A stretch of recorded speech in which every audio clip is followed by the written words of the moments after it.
सभी केंद्रीय कर्मचारियों को 7वें वेतन आयोग की बढ़ोतरी का फायदा मिल रहा है, जिसके बाद अब 1 करोड़ से ज्यादा केंद्रीय सरकारी कर्मचारी और पेंशन होल्डर्स 8वें वेतन आयोग का बेसब्री से इंतजार कर रहे हैं।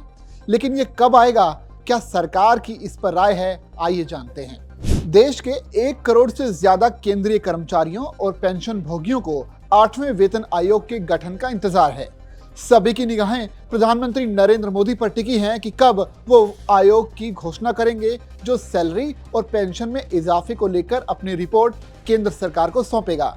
8वां वेतन आयोग जनवरी 2026 से लागू होना है और उससे पहले आयोग अपनी रिपोर्ट सौंप देगा।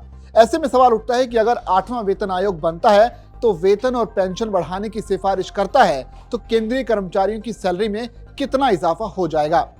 वैसे तो अभी तक सरकार की ओर से 8वें वेतन आयोग को लेकर कोई भी आधिकारिक घोषणा नहीं की गई है, लेकिन कयास लगाए जा रहे हैं कि 1 फरवरी 2025 को पेश होने वाले आम बजट में सरकार इसका ऐलान कर सकती है। आयोग का गठन होने के बाद ये देश के मौजूदा आर्थिक हालात और अर्थव्यवस्था की स्थिति को देखते हुए वेतन और पेंशन में बढ़ोतरी को लेकर केंद्र सरकार की अपनी रिपोर्ट भेजेगी, जिस पर अंतिम फैसला सरकार का होगा। मीडिया रिपोर्ट में कहा गया है कि संयुक्त सलाहकार समिति की राष्ट्रीय परिषद ने सरकार से 8वें वेतन आयोग के साथ ही फिटमेंट फैक्टर बढ़ाने की भी मांग की है। 7वें वेतन आयोग में फिटमेंट फैक्टर की दर 2.57 थी, जिसे इस बार बढ़ाकर 2.86 करने की मांग की जा रही है। फिटमेंट फैक्टर के आधार पर ही वेतन आयोग लागू किया जाता है और सैलरी व पेंशन में इजाफा होता है। अगर आप 7वें वेतन आयोग का कैलकुलेशन देखें तो पाएंगे कि इसके लागू होने से पहले न्यूनतम बेसिक सैलरी सिर्फ 7,000 रुपए थी, तो 7वें वेतन आयोग में फिटमेंट फैक्टर 2.57 कर दिया गया, जिसके बाद न्यूनतम बेसिक सैलरी बढ़कर 18,000 रुपए हो गई।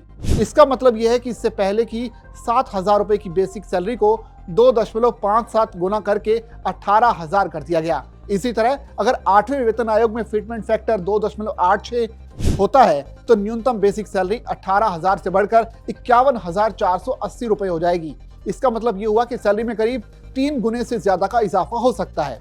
8वें वेतन आयोग लागू होने से सैलरी की तरह पेंशन में भी तगड़ा इजाफा होगा। अभी न्यूनतम पेंशन 9,000 रुपए है, जो 2.86 के फिटमेंट फैक्टर के हिसाब से बढ़कर 25,740 रुपए पहुंच जाएगी। ध्यान रहे कि ये कैलकुलेशन सिर्फ न्यूनतम बेसिक सैलरी और पेंशन के लिए है। बेसिक सैलरी के साथ ही कर्मचारियों को महंगाई भत्ता यानी डीए का भी लाभ मिलेगा और वास्तविक सैलरी इससे कहीं ज्यादा हो जाएगी।